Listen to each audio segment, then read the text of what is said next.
Assalamualaikum warahmatullahi wabarakatuh. Di sini kita akan mulai pelajaran mengenai pelayanan prima. First of all, perlu diketahui pelayanan prima di sini bukan berarti kita akan belajar menjadi pelayan, no, not like that. Tapi kita akan berbicara mengenai pelayanan secara general. Ya, terutama ketika perusahaan bergerak di bidang jasa, tentu tidak akan lepas dari pelayanan terhadap konsumen. Pelayanan di sini bukan berarti menjadi pelayan ya, bukan jadi pelayan waitress atau sebagainya, tetapi maknanya bisa lebih luas dari itu. Oke, apa sih yang dimaksud pelayanan? Pelayanan itu adalah tindakan atau bantuan yang bermanfaat baik untuk kita sendiri maupun orang lain. Jadi di sini pelayanan itu intinya kita berusaha membantu orang lain memenuhi kebutuhannya.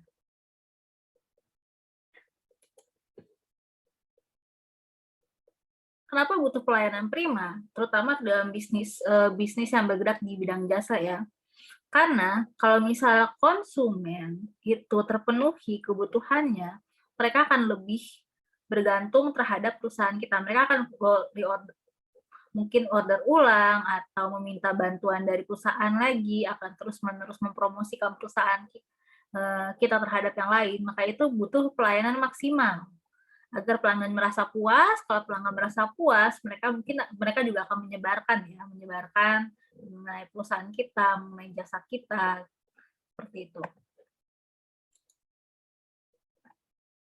Oke, pelayanan prima itu seperti tadi ya, untuk memuaskan pelanggan. Kalau pelanggan sudah senang, mereka akan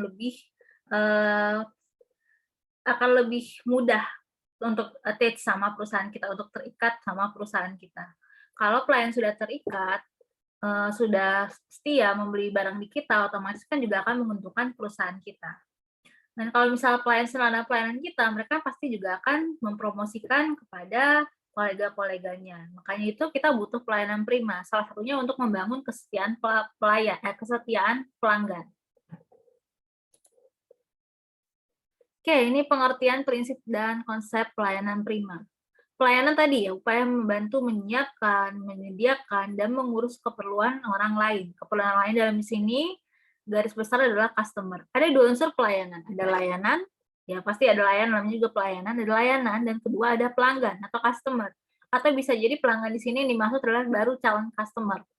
Bukan langsung pelanggan, tapi baru calon pembeli itu juga termasuk unsur dari pelayanan prima. Yang pasti ada orang yang dilayani. Bisa pelanggan, calon pembeli, atau pembeli setia ya, customer dan macam-macam. Oke, kenapa butuh pelayanan prima ya? Pelayanan prima itu seperti apa sih? Pelayanan prima yaitu pelayanan yang dimana itu selalu ada continuous improvement, selalu ada improve dalam improve yang terus-menerus ya, improve yang terus-menerus dan kualitas pelayanannya sehingga melahirkan kepuasan pelanggan. Melahirkan kepuasan pelanggan di sini berarti namanya ada continuous improvement dari awal sampai selanjutnya itu pasti ada perbedaan, baik itu dari segi kecepatan atau pelayanan jadi lebih baik atau ada something new yang ditawarkan atau bisa jadi lebih murah atau sistem pelayanannya jadi sederhana sehingga membuat customer jadi lebih nyaman. Oke, pelayanan prima itu juga berarti bukan hanya melayaninya tapi dalam hati kesal. Melayani itu harus dilakukan dengan sepenuh hati, melibatkan panca indera. Contohnya, pelayanan prima itu pada saat berbicara, menyapa itu senyum, tidak jutek, tidak menampakkan tampak kesal. Terus kemudian ada kontak mata dan mendengarkan secara aktif. Ya, kemudian ini untuk berjabat tangan sentuhan kita lihat dulu siapa yang dilayani ya. Kalau misalnya kliennya mau tergantung kliennya ya. Ada klien yang memang kita harus berjabat tangan, ada yang tidak. Tapi yang pasti kita ini melibatkan panca indera kita pada saat melakukan pelayanan ya. Melibatkan panca indera, membuat customer nyaman dengan body language kita. Ya, jadi senyum, mendengarkan keluhan mereka, kemudian kalau misalnya diminta menunjukkan sesuatu membantu, seperti itu. Itu adalah apa yang kita lakukan pada saat pelayanan prima. Nah, mengenai pelayanan prima sendiri itu diatur di Keputusan Menpan nomor 63 tahun 2007 ya. Pelayanan prima itu bagi Menpan adalah pelayanan publik, segala kegiatan pelayanan dilakukan untuk penyelenggaraan pelayanan, baik memenuhi kebutuhan penerima maupun pelaksanaan ketentuan peraturannya. Jadi di sini hakikat dari pelayanan publik adalah pemberian pemenuhan pelayanan kepada masyarakat yang merupakan perwujudan kewajiban pemerintah sebagai abdi masyarakat. Oke, di sini pelayanan prima ini berbicara di mana pemerintah dan kata ini abdi masyarakat yang baik itu ASN atau mungkin ketika kalian berkunjung ke kantor pajak itu ada yang melayani. Nah, itu mereka itu tugasnya para petugas misalnya bayar pajak, mengurus STNK, mengurus SIM dan sebagainya itu kan kalian akan ketemu ya dengan abdi masyarakat. Nah, itu dari konsep ini, konsep Kemenpar itu adalah mereka yang melakukan pelayanan publik, pelayanan kepada masyarakat, ya, membantu masyarakat mengurus keperluannya, baik itu membuat kartu keluarga, membayar pajak dan sebagainya. Nah, ini standar pelayanan prima. Perlu diketahui terlebih dahulu standar setiap kantor, setiap office, setiap perusahaan itu sudah punya standar pelayanan masing-masing, oke? Jadi yang berlaku di perusahaan A belum tentu berlaku di perusahaan B, tapi intinya sama ya. Walaupun visi, misi, prosedur, pelayanan dan alurnya itu berbeda-beda, tapi intinya sama ya, memberikan pelayanan terbaik terhadap customer, membuat customer nyaman, membantu menangani keluhan customer. Jadi walaupun standar pelayanannya mungkin beda-beda dari prosedur, pelayanan, dan alur, tapi intinya sama ya. Di sini berusaha memberikan yang terbaik bagi customer. Jadi kita membantu customer memenuhi kebutuhannya, sehingga customer merasa nyaman dan merasa puas dengan apa yang didapatkannya. Oke, ini penilaian mutu pelayanan ya. Oke, proses pelayanan dilakukan sesuai proses pelayanan standar. Jadi ini kita namanya pelayanan prima, terutama kalau kalian karyawan yang bergerak di perusahaan jasa, itu pelayanannya itu akan dinilai oleh baik itu oleh customer maupun oleh atasan ya. Bagaimana sih menilainya? Biasanya tiap perusahaan itu punya standar masing-masing untuk penilaian. Ada lembar pengisian penilaiannya juga, tetapi secara umum bisa diterjemahkan seperti ini ya. Ya, jadi kalau misalnya dianggap bagus kalau misalnya mengikuti standar prosedur pelayanan yang telah ditentukan. Kemudian punya kompetensi yang diperlukan ya, misalnya Anda jadi customer service atau jadi customer service di perusahaan kosmetik. Nah, Anda tentu butuh kompetensi yang diperlukan. Anda harus mengerti makeup atau Anda membantu seorang warga masyarakat membayar pajak. Nah, tentu Anda harus tahu apa yang dibutuhkan. Nah, semua ya, jadi standar kompetensi itu berbeda-beda tiap profesi ya. Misalnya standar kompetensi jadi customer service di perusahaan makeup pasti berbeda dengan standar kompetensi yang dibutuhkan seorang customer service atau teller di bank. Kemudian pelaksanaan pelayanan didukung teknologi sarana prasarana memadai. Oke, kita udah era digital, jadi pelayanan itu nggak bisa memanfaatkan teknologi. Kalau misalnya kalian pergi ke restoran-restoran, itu ya sekarang ya setelah era terutama setelah adanya pandemi ini, kalau misalnya kalian pergi ke restoran pun juga sekarang memesan makanannya sudah lewat tab. Ya, begitu juga di bank untuk memeriksa nasabah, tabungan nasabah pun juga menggunakan teknologi ya untuk memeriksa penyatuan. Kalau misalnya ada nasabah yang mengeluhkan kartunya hilang, untuk memeriksanya itu untuk mengaktifkannya kembali juga menggunakan teknologi. Jadi pelaksanaan pelayanan itu tidak mungkin lepas dari teknologi karena kita ada di zaman digital. Oke, kemudian pelayanan dilakukan dengan cara-cara yang tidak bertentangan kode etik. Kode etik di sini berarti sopan santun, norma yang berlaku di masyarakat, dan juga norma-norma lain yang telah ditetapkan oleh perusahaan. Kemudian pelaksanaan layanan dianggap berhasil jika berhasil memuaskan pelanggan, sehingga pelanggan begitu keluar itu masalahnya sudah selesai atau kebutuhannya sudah terpenuhi. Oke, ini prinsip pelayanan prima. Tentu yang pertama adalah mengutamakan pelanggan, ya. Mengutamakan pelanggan, pelanggan itu maunya apa, pelanggan itu butuhnya apa. Kemudian merupakan sistem yang efektif, ya. Jadi pelayanan prima itu nggak bisa salah-salah. Pasti kalau misal perusahaannya benar-benar bonafit, itu cara melayani customer itu udah dididik. Walaupun Anda mungkin udah tahu basicnya pelayanan prima, harus senyum dan sebagainya, harus mendengarkan customer, pasti kalau misal benar-benar perusahaan bonafit, itu akan melakukan pendidikan bagaimana caranya melayani customer yang benar. Ya, kalau misal Anda bekerja di tempat yang misalnya Anda jadi direkrut oleh karyawan untuk jadi sebagai karyawan Alfamart atau Indomaret, itu biasa sistem pelayanannya sudah dididik. Misalnya ketika customer datang, depan itu harus sambut seperti apa, terus kemudian ketika mau pembayaran itu harus menawarkan apa, itu udah ada sistemnya ya. Kemudian harus melayani dengan hati nurani ya, melayaninya kalau senyum sampai ke mata gitu, jangan kelihatan jutek. Kemudian pada perbaikan berkelanjutan ya, ada continuous improvement tadi ya, entah itu dari segi kecepatan, kemudian dari segi keramahan, atau dari segi sistemnya dibuat lebih sederhana, dan kemudian memberdayakan pelanggan ya. Oke, 3 unsur pokok pelayanan prima ya, tadi ada orang yang melayani dan yang dilayani, ada proses pelayanan, dan ada standar tertentu yang harus dipenuhi. Standarnya tiap perusahaan masing-masing, tapi pada dasar intinya sama ya, bertujuan memberikan pelayanan terbaik untuk customer. Yang namanya pelayanan terbaik ke customer tentu melibatkan etika, melibatkan body language yang friendly, seperti itu.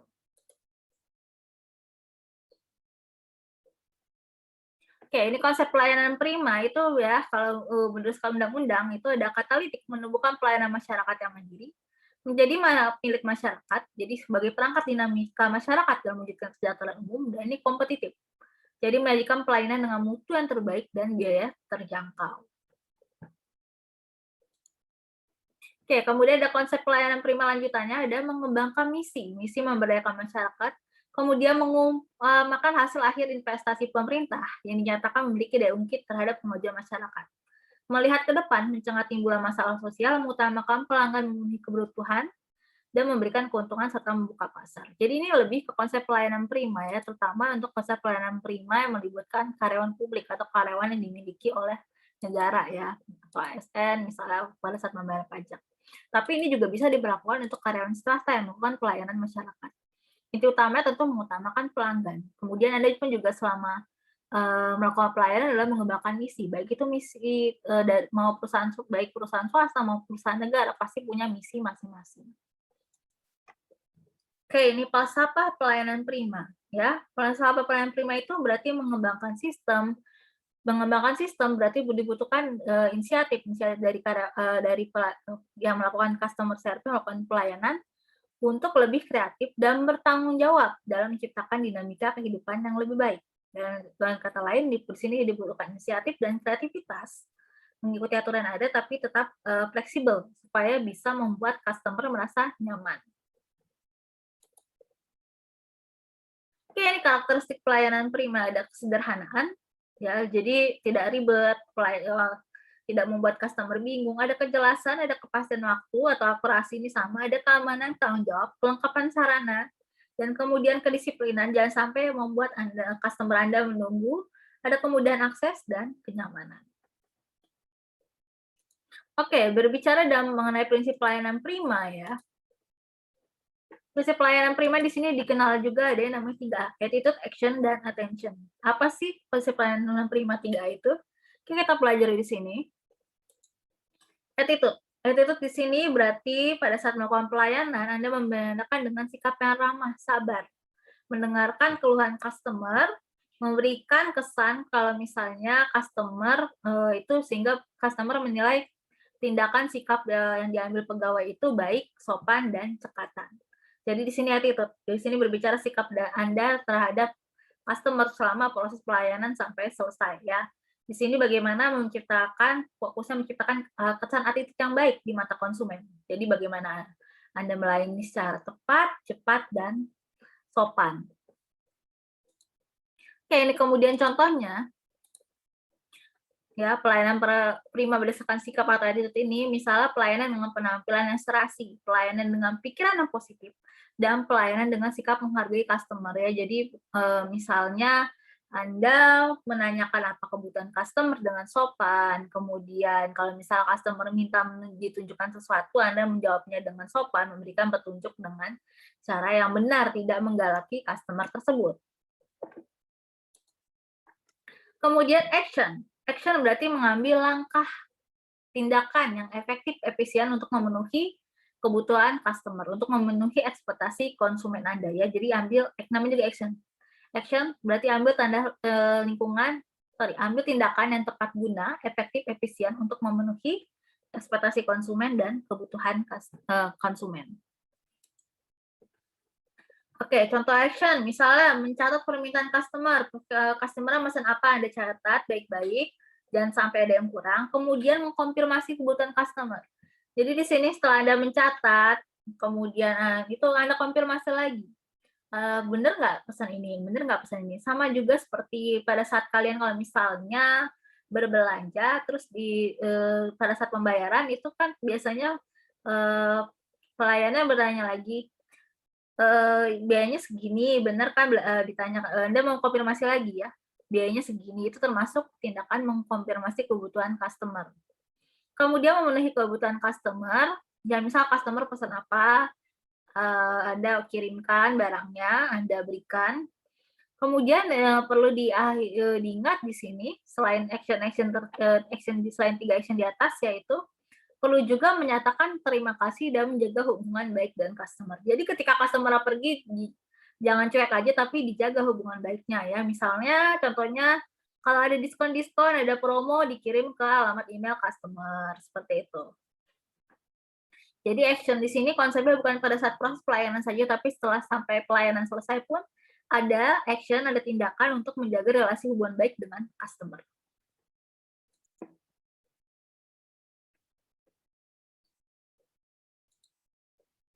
Kemudian attention, ya di sini attention ini masuknya adalah bagaimana tindakan yang sesuai, Anda memfokuskan atensi Anda dalam menghadapi customer. Jadi pada saat melakukan pelayanan, itu atensinya tidak kemana-mana, atensinya fokus terhadap kebutuhan customer, fokus terhadap keinginan customer, fokus dalam ekspektasi customer ya, memenuhi ekspektasi customer. Jangan memikirkan hal lain di luar itu yang tidak berhubungan. Contohnya di sini, prima desain konsep attention itu misalnya mendengarkan, memahami secara sungguh-sungguh kebutuhan customer. Misalnya Anda jadi membuka kelas karir, terus customer curhat masalah di kantor masalah karir, masalah memilih pekerjaan, itu Anda benar-benar mendengarkan dan memahami secara sungguh-sungguh, nggak pikirannya kemana-mana. Ya, selain kemudian mengamati dan mendengar perilaku para customer. Kadang ada customer yang sebenarnya mau pesan baju gitu, tapi bingung. Nah, itu tugas Anda untuk membantu ya, membantu customer menemukan pakaian yang tepat yang sesuai dengan kebutuhan dia. Kemudian mencurahkan perhatian penuh pada customer. Di sini jadi kalau attention ini Anda memberikan atensi Anda sepenuhnya terhadap customer sehingga customer pun tidak ragu-ragu ya, tidak ragu-ragu memberikan atensi dan sehingga di sini bisa menekan terjadinya transaksi yang harus dicapai. Oke, ini konsep pelayanan prima. Jadi pada intinya adalah pengembangan sistem pelayanan yang perlu dimulai dari inisiatif, penuh kreativitas, dalam pelaksanaannya dilakukan dengan tanggung jawab agar dinamika hubungan antara pelanggan dan customer bisa berjalan lebih baik lagi. Oke, ini tujuan pelayanan prima ya. Tentu saja memberikan pelayanan berkualitas pada pelanggan, kemudian membantu pelanggan untuk mengambil keputusan yang tepat dalam membeli barang atau jasa yang ditawarkan. Kemudian menumbuhkan rasa kepercayaan pada pelanggan. Jadi pelanggan itu mau membeli barang kita dan kalau misalnya ada apa-apa lagi, ada kebutuhan lain, itu pun juga baliknya kembali lagi ke tempat kita berjualan. Kemudian menghindari terjadi berbagai macam tuntutan aduan pelanggan. Jadi tujuan pelayanan prima selain memberikan yang terbaik kepada customer, juga jangan sampai customer itu tidak puas hingga menemukan tuntutan terhadap kita. Kemudian agar customer merasa diperhatikan, kalau merasa diperhatikan otomatis mereka juga akan lebih mudah dibangun loyalitasnya terhadap perusahaan kita. Oke, kemudian ada manfaat pelayanan prima. Manfaat pelayanan prima ini bermanfaat ya bagi upaya peningkatan kelas pelayanan perbankan, bukan hanya perbankan saja tapi pelayanan secara umum kepada masyarakat sebagai pelanggan dan juga acuan pengembangan penyusunan standar pelayanan. Jadi perlu layanan prima di sini untuk peningkatan kualitas pelayanan sehingga memuaskan customer, kemudian membangun loyalitas customer, dan di sini juga bisa dijadikan acuan baru untuk penyusunan standar pelayanan yang lebih baik. Oke, sekian dari saya.